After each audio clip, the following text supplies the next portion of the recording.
with Bosses Community. So today's topic is keep going. Keep going. I know sometimes in life it feels like things are just hard and it's hard to stay focused, but you have to stay focused.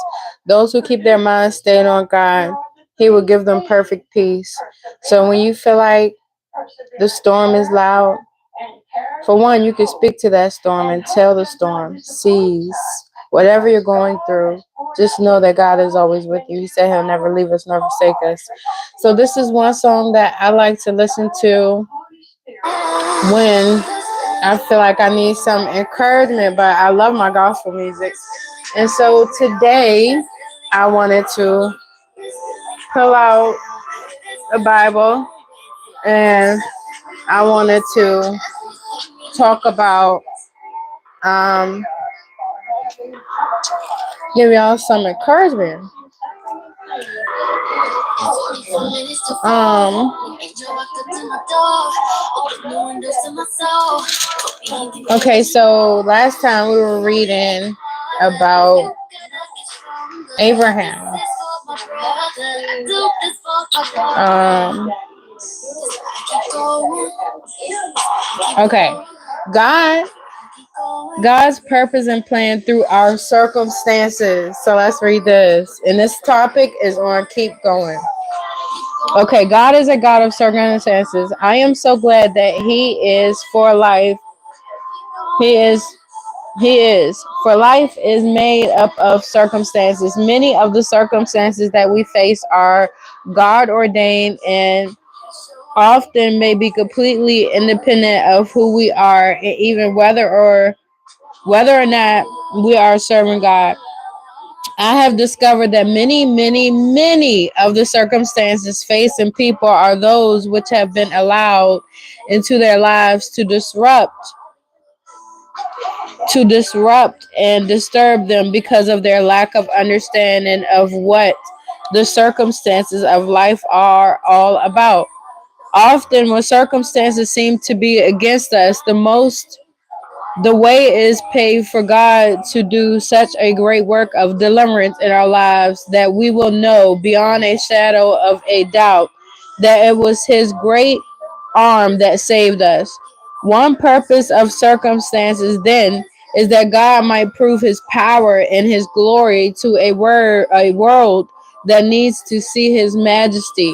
Another very needful purpose is that He might prove Himself to us in such a way that we learn to trust Him with utter confidence no matter what the circumstances look like around us. We can know that He will meet the circumstances of today and tomorrow, for He already has proved Himself in the circumstances of yesterday. For a tremendous biblical example of a man whose life whose life was caught up in a web of adverse circumstances that seem completely overwhelming. Let us look at the part of Jacob's life detailed in the 32nd chapter of the book of Genesis. The circumstances were these: more than 21 years before, Jacob had extorted the birthright that belonged to his older brother Esau.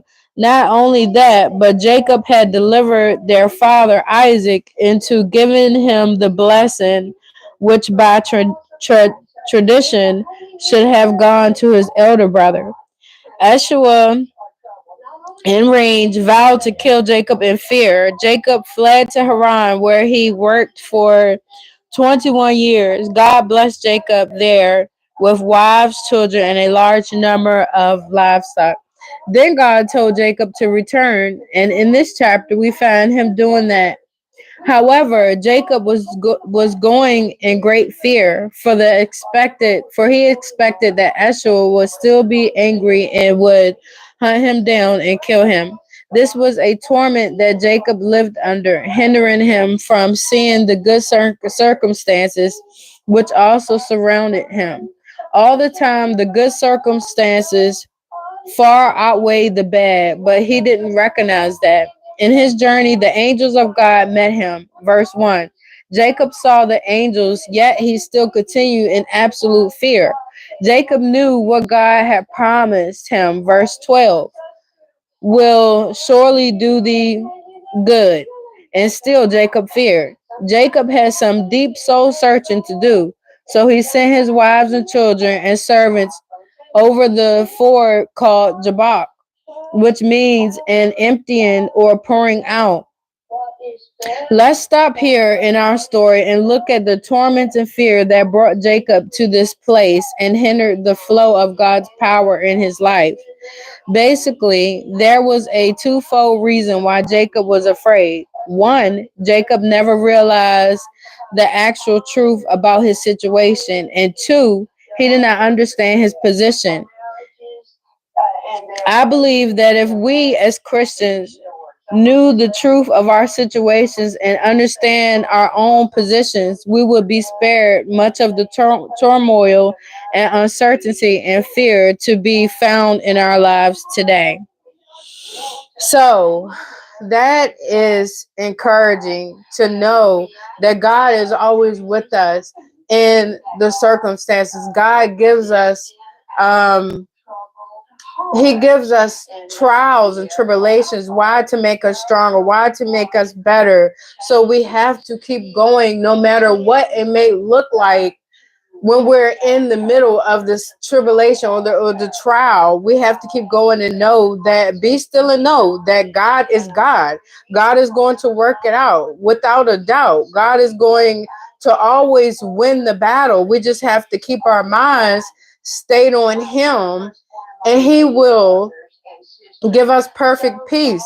In all our ways, we have to acknowledge Him, and He will direct our paths. So no matter what you're going through, you have to keep going. And this is a word for my sisters and my brothers that feel like sometimes I just don't know. I just don't know if I can make it. I just don't know if I can take it. But you have to know that God is going to work it out no matter how you feel or what you're going through, because God is still God in the circumstances. God is still God, and He's always going to be God in every circumstance, every situation. And He only does things to make us stronger, to make us wiser. So we have to be still and we have to keep going. Most importantly, I just want y'all to keep going no matter what it looks like.